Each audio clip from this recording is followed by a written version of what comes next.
आज दिनांक 5 सितंबर 2020 शिक्षक दिवस के इस पावन अवसर पर सर्वप्रथम मैं शिक्षक दिवस को प्रदान करने वाले प्रदाता परम श्रद्धेय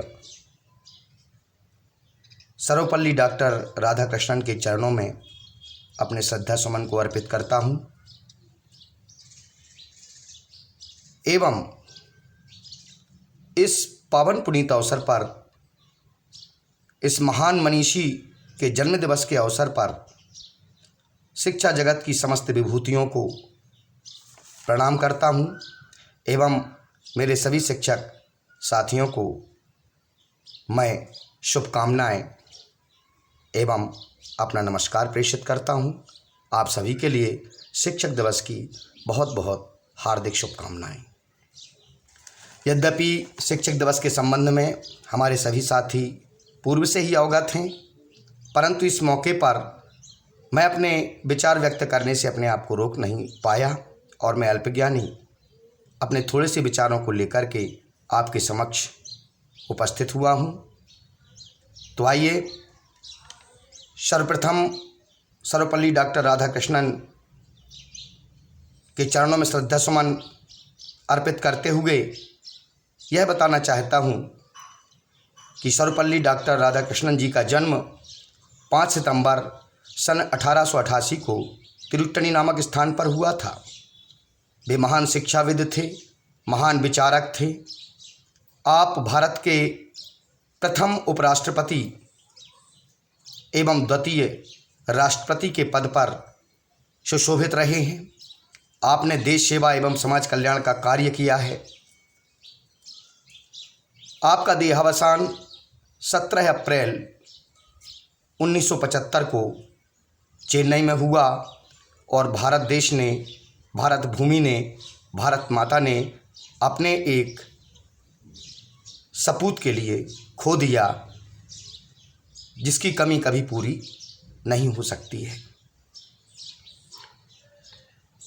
इस मौके पर उनको स्मरण करते हुए मैं समस्त शिक्षा जगत की महान विभूतियों को प्रणाम करते हुए अपनी बात प्रारंभ करता हूँ कि डॉक्टर सर्वपल्ली राधाकृष्णन जी ने अपना जन्म दिवस समस्त शिक्षकों के लिए समर्पित किया और 1962 से यह परंपरा रही है कि 5 सितंबर शिक्षक दिवस के रूप में विद्यालयों में मनाया जाता है। अभी चूँकि कोविड-19 का दौर है, कोरोना संक्रमण काल का समय है, इसलिए विद्यालय बंद हैं। अतः अपने विचारों को व्यक्त करने के लिए मैंने इस वीडियो के माध्यम से अपना संप्रेषण करना चाहा है। प्राचीन भारत का इतिहास गौरवशाली रहा है। भारत की संस्कृति समस्त विश्व में सर्वोत्कृष्ट संस्कृति रही है एवं भारत देश में इस संस्कृति में गुरु शिष्य परंपरा का प्रमुख स्थान रहा है।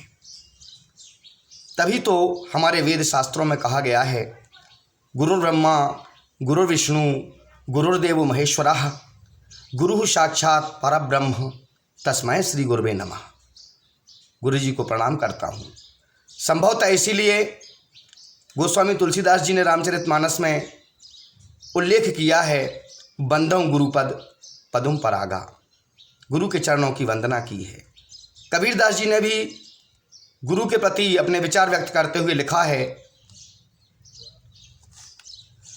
गुरु गोविंद दो खड़े काके लागू पाए, बलिहारी गुरु आपने गोविंद दियो बताए। वहीं दूसरी तरफ कहा है, गुरु कुम्हार शिष कुंभ है, गढ़ काढ़े खोट, अंतर हाथ संहारी के बाहर मारे छूट। हमारे विद्वानों ने, प्राचीन मनीषियों ने गुरु के प्रति अपनी अपूर्व श्रद्धा को व्यक्त किया है। वर्तमान परिप्रेक्ष्य में भी गुरु की परंपरा का निर्वहन करते हुए हम इसे शिक्षक दिवस के रूप में मनाते हैं। इससे जुड़ा हुआ गुरु पूर्णिमा का एक पर्व और आता है जो हम गुरुओं के लिए समर्पित करते हैं।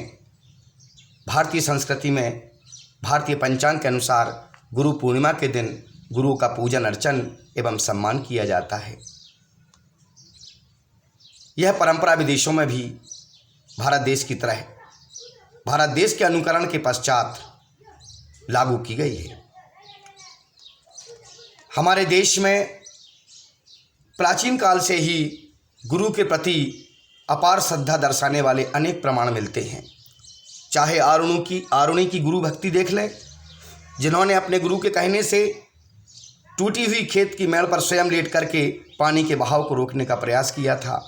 चाहे एकलव्य का उदाहरण देख लें, जिसने अपने गुरु के आदेश से, गुरु द्रोणाचार्य के आदेश से अपने दाहिने हाथ का अंगूठा भी उन्हें समर्पित कर दिया था। भारत देश का अतीत स्वर्णिम रहा है। गुरु के प्रति अपूर्व श्रद्धा एवं गुरु के प्रति समर्पण की भावना शुरू से ही रही है और वर्तमान में भी इन मूल्यों के लिए सुरक्षित रखने का प्रयास किया जाता है। वर्तमान युग में परिस्थितियां बदली हैं, समय बदला है। गुरु के प्रति उसके अधिकार को कम किया गया है। गुरु सतत कर्तव्यशील प्राणी होता है, समाज को गढ़ने का काम करता है। महान विचारक, महान दार्शनिक, महान राजनीतिक, महान समाज सुधारक जो भी होते हैं, सब गुरु की ही देन होते हैं, शिक्षक की ही देन होते हैं। शिक्षक उनमें संस्कार भरता है, शिक्षक उनको दिशा निर्देशित करता है, शिक्षक उन्हें शिक्षा प्रदान करके सुयोग्य नागरिक के रूप में तैयार करता है, जो देश की सेवा करते हैं, देश का नाम गौरवान्वित करते हैं। हमारे देश में प्राचीन मनीषियों ने, साधुओं ने, गुरुकुल में मुनियों ने गुरु शिष्य परंपरा का निर्वहन करते हुए अपने शिष्यों को शिक्षा प्रदान की और अपनी संस्कृति का नाम विश्व विख्यात हुआ। आज बदली हुई परिस्थितियों में शिक्षक का सम्मान कहीं ना कहीं ऐसा प्रतीत होता है कुछ कम हो रहा है। उसके अधिकार उससे छीने जा रहे हैं, उसके प्रति दृष्टिकोण बदलता जा रहा है। समाज की रचना करने वाला गुरु शिक्षक आज अपने अधिकारों के लिए संघर्षरत है। अपने दायित्वों का निर्वहन करते हुए शिक्षक अपने अधिकारों के लिए निरंतर लड़ाई कर रहा है और उसकी दशा और दिशा बदलती जा रही है। अनेक कार्यों का बोझ शिक्षक के कार्य व्यवहार में परिवर्तन ला रहा है। प्राचीन समय में राजे महाराजे अपने राज दरबार में एक राजगुरु को रखते थे और बिना राजगुरु की सलाह के कोई कार्य नहीं करते थे। यदि वर्तमान संदर्भ में देखा जाए तो मानवीय मूल्यों में परिवर्तन के साथ साथ गुरु या शिक्षक के प्रति श्रद्धा भाव में कुछ कमी परिलक्षित होती है। कोविड-19 या कोरोना के संक्रमण काल में शिक्षक कोरोना योद्धा बनकर भी काम कर रहे हैं। यहाँ तक कि इस लड़ाई में लड़ते लड़ते उन्हें अपने जान की आहुति भी देनी पड़ी है, परंतु उनके अधिकार और उनके हक उनको प्राप्त नहीं हो पा रहे हैं। शिक्षक का दायित्व तो है कि वह विद्यालयों में अन्य शिक्षकों के साथ मिलकर विद्यार्थियों को शिक्षा प्रदान करे, संस्कारवान बनाए, गुणवत्तापूर्ण शिक्षा लाए और इसके लिए वह सभी प्रयासरत भी रहते हैं। परंतु कहीं ना कहीं शिक्षक के सम्मान को ठेस पहुंचती है तो कहीं उनके अधिकारों का हनन भी किया जा रहा है। जब शिक्षक ही संतुष्ट नहीं होगा, जब शिक्षक ही अपने कार्यों को करने के लिए स्वतंत्र नहीं होगा, तो गुणवत्तापूर्ण शिक्षा कहाँ से प्राप्त हो सकती है। शिक्षक निष्ठापूर्वक कार्य करने पर भी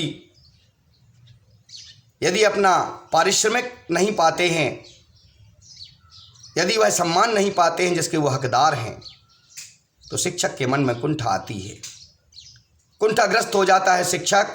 इस कारण से वह अपने कार्य को भली भांति सुचारू रूप से नहीं कर पाता है, पूर्ण मनोयोग से नहीं कर पाता है। मैं अपने इन विचारों के माध्यम से किसी भी प्रकार की राजनीति करने का इच्छुक कदापि नहीं हूँ, अपितु वर्तमान परिप्रेक्ष्य में जो यथार्थता है, जमीनी स्तर की जो सच्चाई है, उसको प्रकट करने का प्रयास कर रहा हूँ। यद्यपि हमारे देश के यशस्वी प्रधानमंत्री परम आदरणीय श्री मोदी जी द्वारा नई राष्ट्रीय शिक्षा नीति को लागू किया गया है और इस नई राष्ट्रीय शिक्षा नीति में शिक्षक वर्ग का विशेष ध्यान रखा गया है। उनके लिए उचित पारिश्रमिक प्राप्त हो,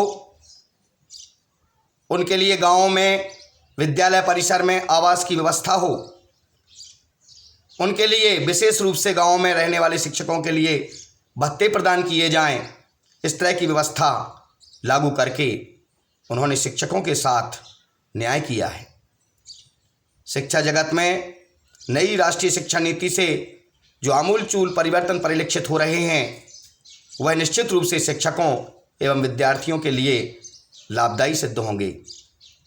शिक्षक अपने आप को समाज में हीन नहीं समझेगा, अपने अधिकारों को प्राप्त करके और अपने कार्य को और अधिक कार्यकुशलता के साथ करने के लिए कृत संकल्पित होगा। शिक्षा दो पैर के प्राणी को इंसान बनाती है और सभी शिक्षा प्राप्त करने के बाद ही योग्य बन सकते हैं। शिक्षा का स्तर, शिक्षा की गुणवत्ता एवं शिक्षा के प्रति समर्पण की भावना भावी नागरिकों के लिए देश सेवा करने के लिए प्रेरित करेगी। अंत में अपने विचारों को विराम देने के पूर्व मैं यही कहूँगा कि आज शिक्षक दिवस के इस अवसर पर हमारे सभी शिक्षक साथी यह संकल्प जरूर लें कि हम अपने अधिकारों के साथ साथ अपने कर्तव्यों का, अपने दायित्वों का भी ध्यान रखेंगे। छात्र छात्राओं के साथ अन्याय नहीं करेंगे, उनके लिए निष्ठापूर्वक एवं ईमानदारी से पढ़ाएंगे, योग्य नागरिक के रूप में प्रस्तुत करेंगे और सच्ची देश सेवा का प्रमाण देंगे।